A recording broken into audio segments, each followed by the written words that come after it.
চিরকালে বঞ্চিত হয়ে গেলাম, আমি কি তোমার চরণ পাবো না?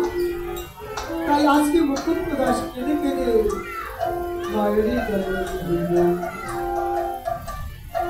একটি বার কৃপা করে গো, আমি কত জনমের অপরাধী, আমি কত জনমের অপরাধী বলে প্রভু তুমি আগে আজকে আমাকে বঞ্চিত করে দিচ্ছ।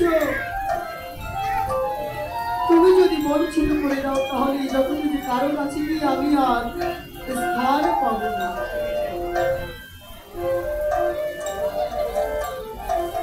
এরই মাঝে ভিতর থেকে চলে আসতেন মুকুন্দ দাস।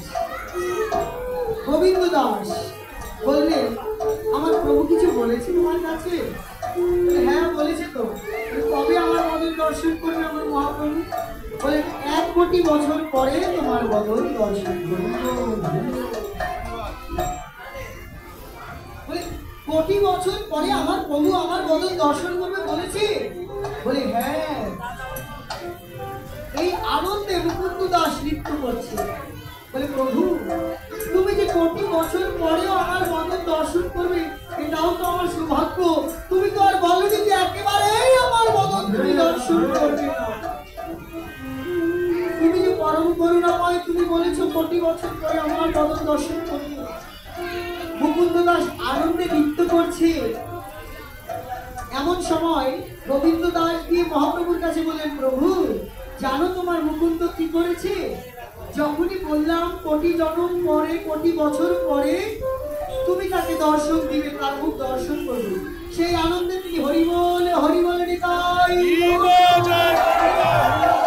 হরি বলে নৃত্য করেছে। তাই মহাপ্রভু বললেন, এখনই ডাকো আমার মুকুন্দকে। দেখুন প্রভুর কৃপা কত। এখনই আমার মহাপ্রভুকে ডাকো। মহাপ্রভু বলেন, এখনই মুকুন্দ দাসকে ডাকো। ওর তো 1 কোটি বছর এখনই হয়ে গেল। কোটি বছর তো এই মুহূর্তের মধ্যে শেষ হয়ে গেল। যার হৃদয়ের মধ্যে আত্মবিশ্বাস আছে যে প্রভু আমাকে দেখা দিবে আজ হোক বা কাল হোক, তাকে তো আমি কৃপা না করে পারি না। তাই বলেন, বিশ্বাসে বিদায় বস্তু তর্কে। বিশ্বাস থাকিলে, ভক্তি না থাকিলে গোবিন্দ দর্শন করলেও লাভ হয় না। বলে ভক্তি যার ভগবান তার, ভক্তি যার নেই ভগবান তার নেই। ভক্তি করে বিশ্বাস করে দেখেছেন বলেই আজকে ভগবান কি করেছেন, সাথে সাথে তাকে কৃপা করেছেন।